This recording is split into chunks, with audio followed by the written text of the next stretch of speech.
Hello my dear friends, welcome to once again our YouTube channel English Tutors. My dear friends, today I will explain industry.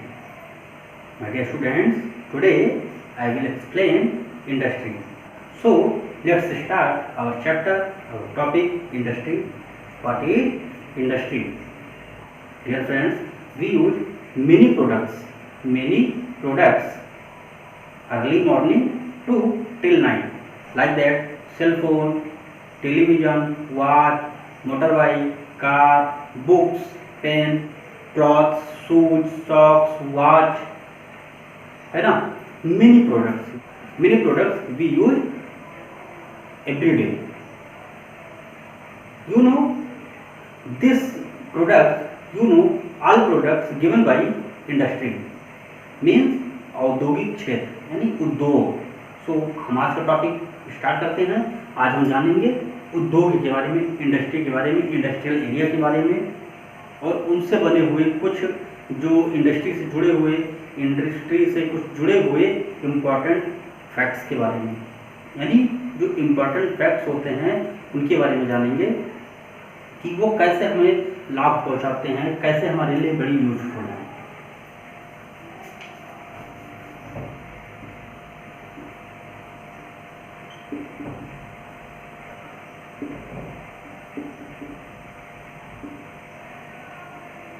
यानी भारत में उद्योग.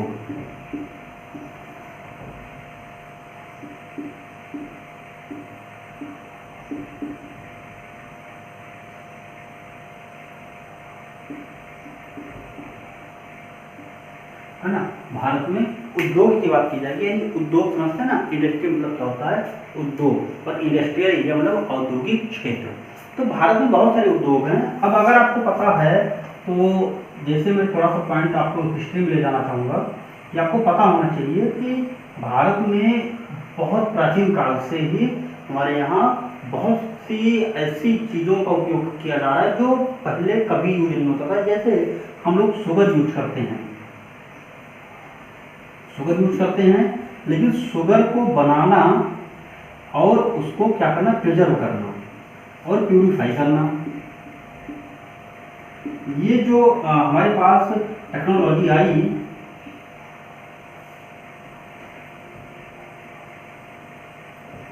यानी जो ये तरीका था शुगर को प्यूरिफाई करने का, कहाँ से आया, इंडिया से आया.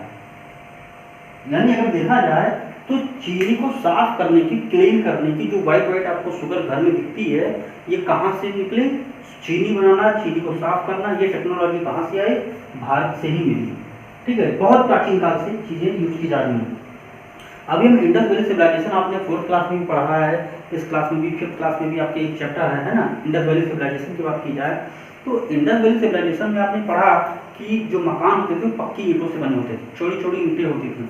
इसका मतलब पूरी दुनिया में सबसे पहले पक्के मकान बनाने का कॉन्सेप्ट कहाँ से आया, हमारे भारत से आया.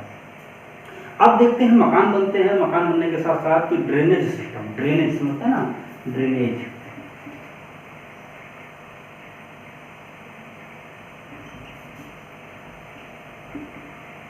है ना, जल निकास, इसको कहते हैं जल निकास, जिसको हम लोग नाली कहते हैं ना, नाली, सीवर. तो सीवर कहा जाता है, नाली कहा जाता है. तो देखा जाए तो नाली बनाना या घर से जो नहाने के बाद या किचन का जो आपका रसोई घर होता है उसमें से जो पानी निकलता है, इसकी निकासी का सिस्टम कहाँ से आया, इंडस वैली सिविलाइजेशन से. भारत की जो सिंधु घाटी सभ्यता है यहाँ से आया. नाली बनाने का काम आया. आप देख रहे होते हैं अब सड़क के किनारे किनारे नालियाँ बनाई जा रही हैं. ये सिस्टम कहाँ से आया, आपकी नाली बनाने का सिस्टम इंडस वैली सिविलाइजेशन से आया. दो सड़कें आपस में समानांतर, दो सड़कें वाली, ये सड़कें जा रही हैं, ये सड़कें ऐसे पैरेलल, है ना, इन सड़कों को आपस में काटने का सिस्टम कहाँ से आया, ये भी कहीं ना कहीं आपके इंडस वैली सिविलाइजेशन से आया. यदि देखा जाए तो नाली बनाना, संपूर्ण पर सड़कों को काटना. अभी आप घर देखते हैं, ज़्यादातर मकान जो शहरों में बनाए जाते हैं या गाँव में भी अक्सर मकान बनने लगे हैं, उनका मुख्य द्वार किधर खुलता है, रोड साइड में, है ना. ये भी अब रोड की बात मैंने की तो इसका मतलब रोड बनाने का भी कॉन्सेप्ट भारत की सभ्यता से ही आया. तो देखिए मैं काउंट करा रहा हूँ कि कॉटन का डेवलपमेंट भारत से हुआ, चीनी बनाने का डेवलपमेंट, चीनी को साफ करने का डेवलपमेंट भारत से हुआ। टेराकोटा यानी पकी हुई ईंटों से बिल्डिंग बनाने का जो कॉन्सेप्ट आया, ये भी भारत से आया। 2 मंजिला 3 मंजिला मकान यानी इंडस वैली सिविलाइजेशन में डबल स्टोरी और ट्रिपल स्टोरी मकान मिलते थे, ये भी कॉन्सेप्ट भारत से आया। पके हुए बर्तन बनाने का सिस्टम, ये भी भारत से आया। मनका बनाना है ना, छोटे छोटे जो मोती होते हैं मनके, उनको भी बनाने का कॉन्सेप्ट भारत से आया। सिक्के बनाने का सिस्टम भारत से आया, है ना। जो मोहरें होती थी, पता चला कि यहाँ की मोहरें ईरान तक में मिली हैं, तो इस प्रकार सिस्टम भारत से आया। जो व्यापार जल के माध्यम से होता था, इसका भी सिस्टम भारत से आया। यानी अब जल का व्यापार अगर जल के माध्यम से, अगर हम सी के माध्यम से, पोर्ट के माध्यम से अगर हम व्यापार कर रहे हैं एक कंट्री से दूसरे कंट्री में, तो इसका मतलब बड़ी बड़ी जहाज़ों का भी उपयोग किया जा रहा है, तो इसका भी कॉन्सेप्ट भारत से आया। तो देखा जाए तो कॉन्सेप्ट बहुत सारे भारत से आए। तो आज ये तो मान लीजिए मतलब एंशियंट जो है प्राचीन काल की सभ्यता के बारे में हो गया, लेकिन जो मॉडर्न टेक्नोलॉजी आई, इसका डेवलपमेंट कहाँ से हुआ? जो मॉडर्न चीजें आई, इसका डेवलपमेंट कहाँ से हुआ? इसका डेवलपमेंट आपका इंग्लैंड से हुआ, ठीक है। 12वीं शताब्दी के आसपास जो है ना, 12वीं सेंचुरी में 1200 या 1200 सेंचुरी में बेटा इसका डेवलपमेंट कहाँ होता है? इंग्लैंड में। वहां पे एक रिवॉल्यूशन स्टार्ट होती है ना। रिवॉल्यूशन स्टार्ट होता है जिसको हम क्या कहते हैं? Industrial revolution.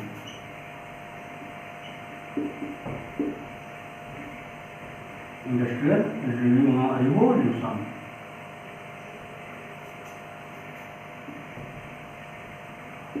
है ना, यानी औद्योगिक क्रांति।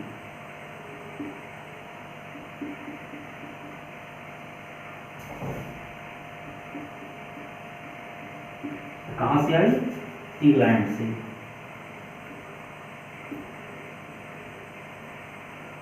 अब इंग्लैंड में हुआ क्या?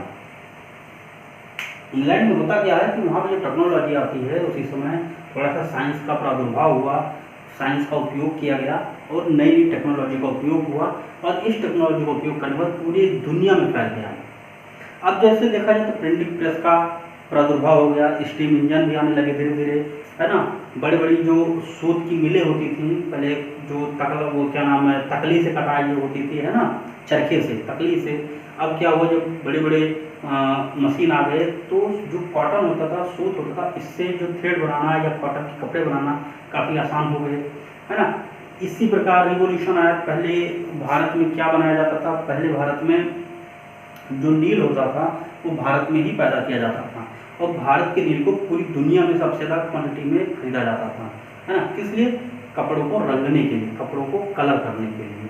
तो इसी प्रकार जो है बहुत सारे ऐसे इंडस्ट्रियल डेवलपमेंट हुए जो हमारे लिए ही नहीं, पूरे दुनिया के लिए जो है क्रांतिकारी सिद्ध हुए, क्रांतिकारी साबित हुए, और डेवलपमेंट आगे बढ़ा। तो और इसके लिए जो इंडस्ट्रियल रिवॉल्यूशन हुआ, इसके लिए कुछ फैक्ट्स हैं, क्या क्या काम मायने रखते हैं। इंडस्ट्री को अगर खड़ा करना है, अगर इंडस्ट्री को डेवलप करना है, कोई नया फर्म लगाना है, तो क्या क्या चीज़ें जरूरी हैं। जैसे आप जानते हैं, ज़मीन चाहिए, पैसा चाहिए, यानी है ना, लैंड चाहिए, कैपिटल यानी पैसा चाहिए, लेबर चाहिए, अच्छे यानी लेबर वर्क चाहिए, है ना, मजदूर चाहिए, साथ ही साथ बढ़िया बढ़िया मशीनें होनी चाहिए, इलेक्ट्रिसिटी होनी चाहिए, लोकल मार्केट होनी चाहिए, ट्रांसपोर्ट की सुविधा होनी चाहिए, ना, जहाँ तक प्रोडक्ट आसानी से लोगों तक पहुँच सके, लोगों तक जाए, तो वहाँ पर उसकी सेलिंग हो सके, यानी सेल और बाय का जो साइकिल है वो अच्छे से कंप्लीट होता रहा। तो चलिए हम आगे टॉपिक के बारे में पढ़ते हैं बेटा।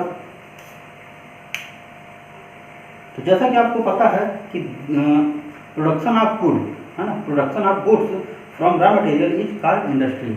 अगर जो रॉ मटेरियल से, है ना, कोई नया प्रोडक्ट पैदा किया जाता है, कोई नया प्रोडक्ट, है ना, रॉ मटेरियल से पैदा किया, कच्चे माल से पैदा किया जाता है, तो इसी को कहा जाता है इंडस्ट्री।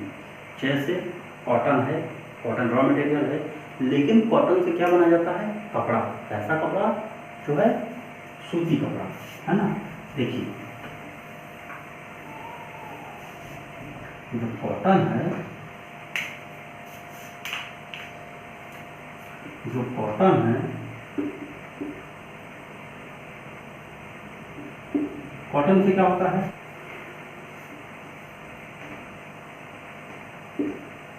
रॉ मटेरियल है कॉटन, लेकिन इससे क्या बन रहा है, इससे बन रहा है कॉटन क्लॉथ।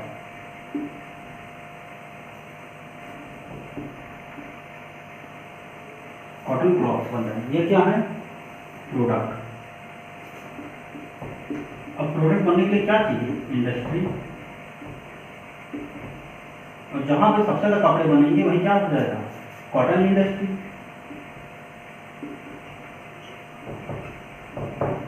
कॉटन इंडस्ट्री हो गया। तो ऐसे ही बहुत सारे जो है, कॉटन इंडस्ट्री हो गया, आपका आयरन इंडस्ट्री हो सकता है ना। ऐसे ही डेयरी प्रोडक्ट, गाय के दूध आता है, भैंस का दूध आता है, किसी का भी डेयरी प्रोडक्ट्स होते हैं, दूध पिलाते हैं, मिल्क पिलाते हैं, उसमें अलग अलग प्रोडक्ट बनाते हैं, जैसे कर्ड बनता है, मट्ठा बनता है, बटर बनाया जाता है, चीज़ यानी पनीर बनाया जाता है ना, दही भी यानी कर्ड बनाया जाता है, और भी अलग अलग प्रकार के जो है प्रोडक्ट बनाए जाते हैं, स्वीट्स बनाए जाते हैं, है ना, मिल्क पाउडर बनाया जाता है। ये क्या है, ये डेयरी प्रोडक्ट होते हैं, यानी जो दूध से बनी हुई चीज़ें होती हैं वो कहा जाता है डेयरी प्रोडक्ट, है ना। बटर बनाया जाता है। तो इस प्रकार कुछ पार्ट्स हो गए आपके। हम और जल्दी से, industry also means the people who are involve in providing a particular service. तो इंडस्ट्री होती है, इसमें बहुत सारे लोगों को एक सर्विस दी जाती है, यानी वहाँ पर लोग जॉब करते हैं, अपनी सर्विस देते हैं। Industries are usually located in urban centre and provide occupation to million of people. जो इंडस्ट्री होती है ये क्या करती है, बहुत सारे लोग इसमें जॉब करते हैं, क्योंकि मैंने आपको अभी बताया कि इंडस्ट्री के लिए लोकल मार्केट चाहिए, ट्रांसपोर्ट चाहिए, इंफ्रास्ट्रक्चर चाहिए, और ये ज़्यादातर आपको कहाँ मिलेगी, अर्बन एरिया में, यानी शहरी क्षेत्रों में। मतलब शहरी क्षेत्र में जाते हैं, अर्बन एरिया में जाते हैं, तो वहाँ पे आसानी से इनकी सेलिंग भी हो जाती है, इनको बेसिक चीज़ें यानी जैसे रॉ मटेरियल भी आसानी से इजीली पहुँच जाता है, ट्रांसपोर्ट भी अच्छा होता है, इलेक्ट्रिसिटी भी आसानी मिल जाती है। यानी कहने का मतलब प्रोडक्ट का जो इंडस्ट्री में जो प्रोडक्शन होता है रॉ मटेरियल द्वारा, प्रोडक्ट को बनाने की जो कैपेबिलिटी होती है, कैपेसिटी होती है, वो कहीं हाई लेवल पे होती है, और जिससे लोग इसका फ़ायदा आसानी से उठाते हैं, ठीक है।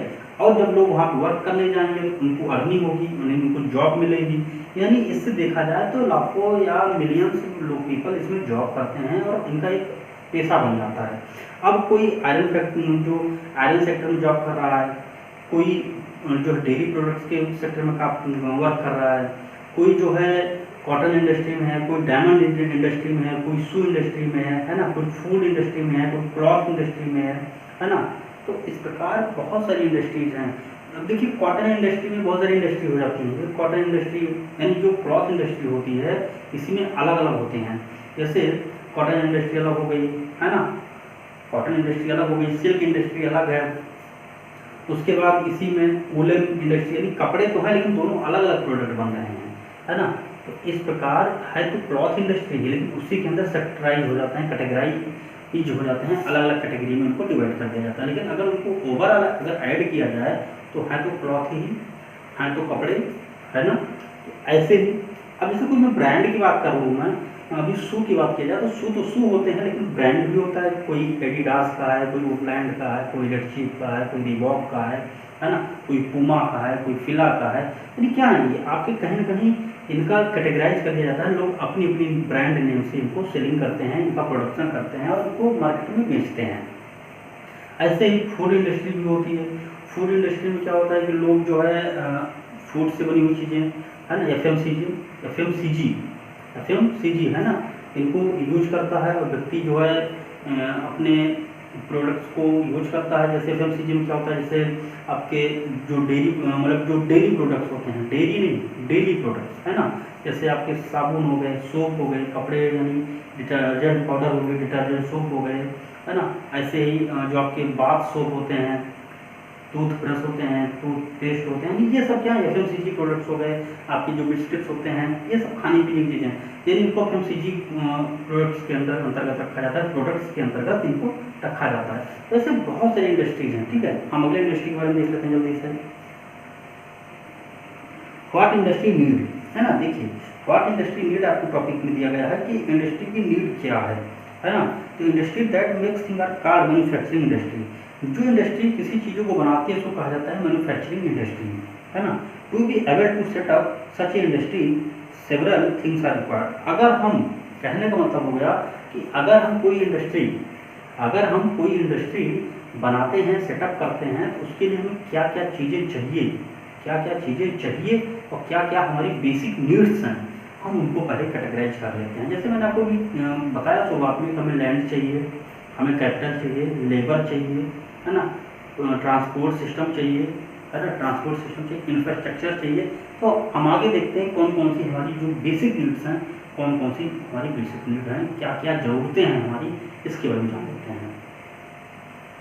पहला है हमारा मनी। मैंने आपको पहले ही बताया कि money this is the most important requirement. It is needed for every aspect such as buying land and creating the infrastructure that the industry needs such as building road, water supply, etc। यानी money की ज़रूरत बहुत ज़्यादा होती है। मैंने आपसे पहले बताया किसी भी इंफ्रास्ट्रक्चर को, किसी भी प्रोडक्ट को बनाना हो, मैन्युफैक्चरिंग यूनिट लगानी हो, तो हमें क्या ज़रूरत है, हमें ज़रूरत पड़ेगी मनी की, कैपिटल की। मनी रहेगा तभी हम चीज़ों को अच्छे से बना सकेंगे। भाई अगर हमें कोई प्रोडक्ट करना हो, रॉ मटेरियल लाना पड़ेगा, तो हमें पे करना पड़ेगा, पैसा खर्च करेंगे तभी मुझे वो रॉ मटेरियल मिलेगा, ठीक है। कंपनी खड़ी करनी हुई तो उसके लिए हमें क्या चाहिए, पहले बिल्डिंग खड़ी करनी पड़ेगी, या फैक्ट्री लगानी हो तो हमारे लिए बड़ी बड़ी मशीनें लानी पड़ेगी, है ना। इन सबको पे करने के लिए, इन सबको बाय करने के लिए, खरीदने के लिए, है ना, परचेज करने के लिए हमें क्या करना पड़ेगा, हमें जो है मनी की ज़रूरत पड़ेगी। वी वांट मनी, है ना, वी वांट मनी, हमें मनी की ज़रूरत पड़ेगी, है ना। तो हम जो है मनी का यानी पैसे का उपयोग करेंगे और अपने प्रोडक्ट्स को हम स्थापित करेंगे इस प्रकार मनी के द्वारा। फिर आता है land. This is needed to set up the factory. Often this is not easy to get because a lot of it may belong to those who might not want to give up their land. पहली बात land की बात की गई। अब land के लिए पैसा चाहिए। मान लीजिए पैसा के पास आ भी गया तो लैंड सब जगह मिलना बड़ा मुश्किल होता है, क्योंकि आपको मैंने कई बार बताया कि जो लैंड का पूरे विश्व का अगर मैं बात करूँ तो 1/3 तो आपका जो है करीब करीब आपका वाटर है। ये क्या आपका वाटर है, ये आपका लैंड है ना। अब लैंड में देखा जाए तो इसमें लगभग अगर हम यूएन की बात कर लूँ तो 193 कंट्री इसमें लिस्टेड है लगभग मोर देन 200 करीब है, लेकिन मैं 193 की बात कर लेता हूँ क्योंकि इतने कंट्री यूनियन में लिस्टेड है, यूनाइटेड नेशन में लिस्टेड है। इनको मान्यता प्राप्त की गई, दिया गया है, मान्यता दिया गया है। लेकिन अगर देखा जाए तो मोर देन 200 से ज़्यादा है। तो जो 200 आपका 193 जो कंट्रीज हैं इनको देखा जाए तो पॉपुलेशन ज़्यादा है, लेकिन जो लैंड एरिया है वो तो कितना है आपका, वो आपका सिर्फ जो है 29% ही है, क्योंकि 71% आपका पानी है, 29% आपका कहीं पड़ रहा है। पूरे अर्थ का जो अर्थ का अगर मैं मान लूँ आपको बताऊँ एरिया जो है वो लगभग कितना है 51 करोड़ है, जिसमें से 36 करोड़ आपका पानी है, बच रहा है 15 करोड़। इस पर है ये जमीन, है ना। अब इसी जमीन पर ही आपका प्लेटू, इसी जमीन पर आपका डेजर्ट, इसी पे माउंटेन, सारी बिल्डिंग, सारे घर, फैक्ट्री, स्कूल, कॉलेज, रोड, है ना, सब इसी 15 करोड़ में बनाए गए हैं। इसी में मोर देन 200 कंट्रीज आपकी भी डेवलप करती हैं, डिपेंड करती हैं, इसी में उनको इंक्लूड किया जाता है। तो कहने का मतलब अगर है कि जमीन जो है तो बढ़ नहीं रही है, लेकिन पॉपुलेशन और लोगों की डिमांड, लोगों की नीड्स बढ़ती जा रही है। तो पैसा तो आपके पास मान लीजिए आ गया, तो जमीन लेने के लिए आपको क्या करना पड़ेगा, जमीन के लिए ढूंढना पड़ेगा। अब जमीन के लिए कुछ ऐसे शर्तें रखी गई हैं कि सारी जमीनों का उपयोग आप इंडस्ट्री के लिए नहीं कर सकते, ठीक है। क्योंकि कुछ जमीनें ऐसी होती हैं जो है उनको रिजर्व रखा जाता है, किसके लिए, एग्रीकल्चर ज़मीन हो गई, है ना। एग्रीकल्चर ज़मीन के लिए एग्रीकल्चर के लिए होती है कुछ ज़मीन रिजर्व, कुछ फॉरेस्ट के रिजर्व होती हैं, कुछ गवर्नमेंट स्वयं के लिए रिजर्व रखती है। ये यानी जो लैंड बैंक है ये अलग अलग कैटेगराइज तरीके से है। तो पैसे से आप क्या खरीदेंगे, लैंड ले लिया, पैसा आ गया, आपने ज़मीन खरीद ली, ज़मीन के पास अब ऊपर क्या करेंगे, है ना, जमीन का। अब raw material, these are the basic material use to produce the goods. अब जो रॉ मटेरियल होते हैं इन्हीं से ही आप उनको क्या करते हैं, इन्हीं का उपयोग आप जो है प्रोडक्ट को बनाने में करते हैं। For example iron ore. अब आयरन ओर मिलता है नहीं, जो आयरन ओर होता है, आयरन आयर्स होता है, लॉग ऑफ एस होता है, ये क्या होता है, रॉ मटेरियल होता है for the iron and steel industry. किसके लिए, आयरन और स्टील इंडस्ट्री के लिए। अब जैसे आयरन ओर की बात मैंने की, आयरन ओर, जो आयरन ओर होता है इसको मैंने आपको बताया था कि एक फार्मूला बताया था, हेमा मालिनी से लोहा लिया। तरीका क्या है, ये आयरन ओर के फार्मूला है बेटा, ये ट्रिक है ना। कितने आयरन ओर होते हैं, 4। कौन कौन से, हेमा से हेमेटाइट, हेमेटाइट है ना, हेमेटाइट। उसके बाद मा से मैग्नेटाइट है ना, ली से लिमोनाइट,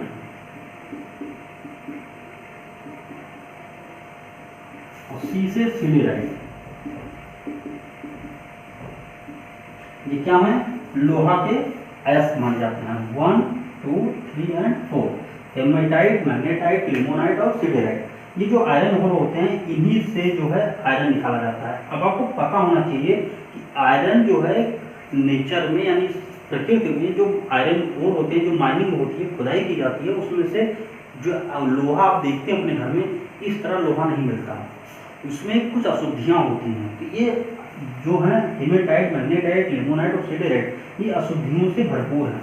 अब इनको निकाला जाता है, इनको शुद्ध किया जाता है, इनको प्यूरिफाई किया जाएगा तो अशुद्धियाँ बाहर हो जाती हैं और जो आपके आयरन होते हैं, आयरन अलग हो जाते हैं। तो इस प्रकार आयरन ओर से क्या होता है, ये जो आयरन ओर है ये क्या है, रॉ मटेरियल है ना। रॉ मटेरियल किसके लिए, आयरन इंडस्ट्री के लिए। आयरन इंडस्ट्री के लिए चाहिए, रॉ मटेरियल का काम करता है, ठीक है। ये आपके क्या हो गए, रॉ मटेरियल। अगला हमारा जो नीड है वो क्या है, देखते हैं। हमारी जो अगला नीड है वो है machine. There are need, these are, हमारी जो अगली नीड है वो है machine. These are needed to turn the raw material into finished goods. For example, machine turn cotton ball into cotton cloth. जो मशीन होती हैं ये क्या करती हैं, हमारे रॉ मटेरियल को कन्वर्ट कर देती हैं, किसमें, हमारे प्रोडक्ट में। जैसे कॉटन जो बॉल्स होते हैं, जो कॉटन की जो बड़े बड़े रेसे होते हैं, फाइबर्स होते हैं, ये हमारे पहले रॉ मटेरियल होते हैं, ठीक है। खेतों से इनको कट करके लाया गया कॉटन बॉल्स को, फिर इनको मशीनों द्वारा इनको किसमें चेंज कर देते हैं, कॉटन क्लॉथ में। इनके लिए थ्रेड बनाया जाता है, थ्रेड बनाने के बाद इनको कपड़े में चेंज कर दिया जाता है, कपड़ा बना दिया जाता है। यानी किसके द्वारा पॉसिबल हुआ, मशीन द्वारा। और पहले जब यही मशीन नहीं थी, जब इंडस्ट्रियलाइजेशन नहीं हुआ था, औद्योगिकरण नहीं हुआ था, तो लोग कैसे बनाते थे, चरखे से। अब चरखे से बनाना कोई बुरा नहीं था, लेकिन इससे कपड़े की क्वालिटी यानी फिनिशिंग ज़्यादा अच्छी नहीं हो पाती थी, और इस साथ ही साथ लार्ज अमाउंट में कपड़े तैयार नहीं हो पाते थे, काफ़ी समय लगता था। लेकिन जब मशीन आ गया तो कम समय में ज़्यादा प्रोडक्ट बनने लगे। लोगों की नीड यानी भाई नीड के अनुसार, यानी इनकी जितनी नीड होती थी उतने उनको प्रोडक्ट मिलने लगे, उनका सामान उनको मिलने लगा। तो इस प्रकार नीड भी बढ़ी, डिमांड भी बढ़ी, है ना। यानी लोगों की आवश्यकता भी बढ़ गई और डिमांड भी बढ़ गई। भाई जितनी हमारी डिमांड है उसी हिसाब से जो है सप्लाई भी होने लगी। यानी डिमांड और सप्लाई दोनों जो चेंज था ना, वो दोनों बढ़ता गया और लोगों को जॉब भी मिलती गई। यानी देखा जाए तो हर सेक्टर में जो है, वो चाहे एग्रीकल्चर सेक्टर हो या इंडस्ट्रियल सेक्टर हो, डेयरी सेक्टर हो, यानी हर जगह लोगों की डिमांड बढ़ी, सप्लाई भी बढ़ी, है ना। अब कभी कभी क्या होता था कि डिमांड कम हो जाती थी, सप्लाई कभी अनवरत चलती रहती थी, इससे मार्केट में सामान ज़्यादा हो जाता था, सामान ज़्यादा हो जाता था तो उसकी वैल्यूएशन घट जाती थी। तो कभी कभी ऐसा भी होता था कि डिमांड ज़्यादा हो जाता था और मार्केट में सप्लाई नहीं हो पाती थी, यानी शॉर्टेज हो जाती थी, उसका रेट बढ़ जाता था। तो ये चीज़ें कभी कभी मार्केट में प्राइस का इंक्रीज होना, प्राइस का डिक्रीज होना, ये लगा रहता है। ये एक बिजनेस का एक समझ लीजिए कि उतार चढ़ाव, जो जैसे ग्राफ होता है, ये एक उसका पार्ट होता है। ग्राफ कभी ऊपर चढ़ता है, कभी नीचे गिरता है, ठीक है। अब पावर और इलेक्ट्रिसिटी की बात कर लेते हैं। तो this is required to run the machine and the factory. भाई पावर बहुत ज़रूरी है, पावर इतनी ज़रूरी है, बिना पावर के आप जो है अपनी मशीनों को रन कैसे कराएंगे, है ना, उनको जनरेट कैसे करेंगे, इसलिए पावर की ज़रूरत पड़ेगी। पीपल यानी many different kinds of people work to produce the goods. भाई देखा जाए तो अकेला कोई एक व्यक्ति कंपनी को चला नहीं पाएगा, उसमें बहुत सारे पीपल की ज़रूरत पड़ेगी। जैसे कोई मैनेजर है, कोई प्रोडक्शन मैनेजर है, कोई हेड मैनेजर है, कोई सुपरवाइजर है, कोई वर्कर है ना। तो इस प्रकार कोई लेबर है, कोई प्रोडक्शन हेड मैनेजर है, यानी इस प्रकार बहुत सारे पीपल की जरूरत पड़ती है किसी कंपनी को, किसी फैक्ट्री को, किसी इंडस्ट्री को चलाने के लिए। तो इसमें होता क्या है कि इसमें manager, engineers and workers are some people who work at factory. Transport की बात करेंगे। ट्रांसपोर्ट में क्या होता है कि this is needed to bring raw material to the factories and to carry the finished goods to markets in different parts of the country. मैंने आपको पहले ही बताया कि किसी भी कंट्री को स्थापित करने के लिए money, people, machine, electricity, transport, infrastructure, ये सबकी बड़ी नीड है, बहुत ही ज़रूरत है। रॉ मटेरियल, अब ट्रांसपोर्ट बहुत ज़रूरी है भाई। आपने कंपनी में, अपनी फैक्ट्री में प्रोडक्ट को बनाया तो मार्केट तक जाना भी तो ज़रूरी है, वो भी कंट्री के अलग अलग पार्ट में, स्टेट के अलग अलग पार्ट में। अगर नहीं जाएगा तो सेल कैसे बढ़ेगी। तो ट्रांसपोर्ट बहुत ज़रूरी है और ट्रांसपोर्ट अच्छा होना चाहिए जिससे सामान तय समय में या फिर तय समय से पहले, यानी लेट ना पहुँचे, समय से पहले या फिर ऑन टाइम पर पहुँचे। जितना समय है उसी एक्यूरेट समय पर वो टाइम पर पहुँच जाए, जिससे आपकी भी वैल्यूएशन और आपकी जो ट्रस्ट है मार्केट में, जो लोग आप पर ट्रस्ट करते हैं, आपके प्रोडक्ट के ऊपर ट्रस्ट करते हैं, वो हमेशा बना रहता है। हमारा अगला टॉपिक है बेटा टाइप्स ऑफ इंडस्ट्री।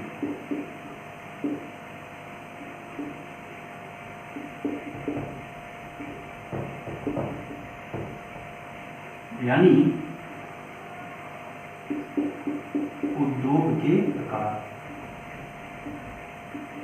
तो जो आज हम जो ने आपको बताया कि इंडस्ट्री और इंडस्ट्री की जो नीड है, जो आवश्यकताएं हैं, उनको हमने जाना कि क्या क्या नीड है इंडस्ट्री को बढ़ाने के लिए। मैंने आपको बताया इंडस्ट्री को बढ़ाने के लिए सबसे पहले बनाने के लिए क्या चाहिए, मनी, लैंड, है ना।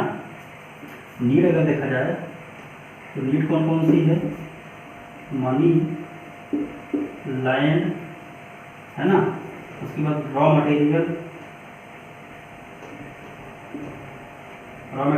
पीपल, ट्रांसपोर्ट, है ना, उसके बाद पावर। यानी देखा जाए तो 6 चीज़ें बहुत इंपॉर्टेंट हैं, money, land, raw material, people, transport and power. और लास्ट है मशीन, है ना, मशीन।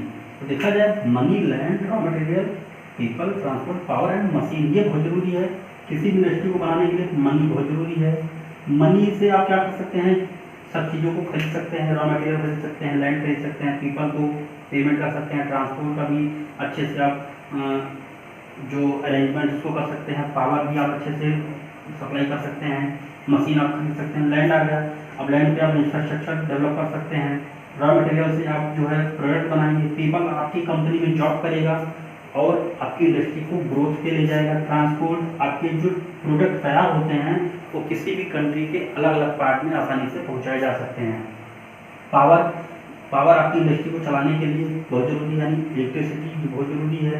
और मशीन जो आपके रॉ मटेरियल को चेंज करते हैं, बनाते हैं, किसमें, प्रोडक्ट्स में। तो यानी कुल मिलाकर ये जो आपके 7 पार्ट्स हैं, ये हमारे लिए बहुत ही नीड हैं, बहुत ही ज़रूरी है। इनकी आवश्यकता हमें हर पल हमेशा बनी रहेगी और हमेशा इनकी आवश्यकता हमें हमेशा पड़ती है और हमेशा पड़ती रहेगी। और जो है बेटा आज का टॉपिक हम यही फिनिश करते हैं उद्योग के प्रकार पर। हम अगले लेक्चर पे अपना टॉपिक स्टार्ट करेंगे उद्योग के प्रकार, ये टाइप्स ऑफ इंडस्ट्री।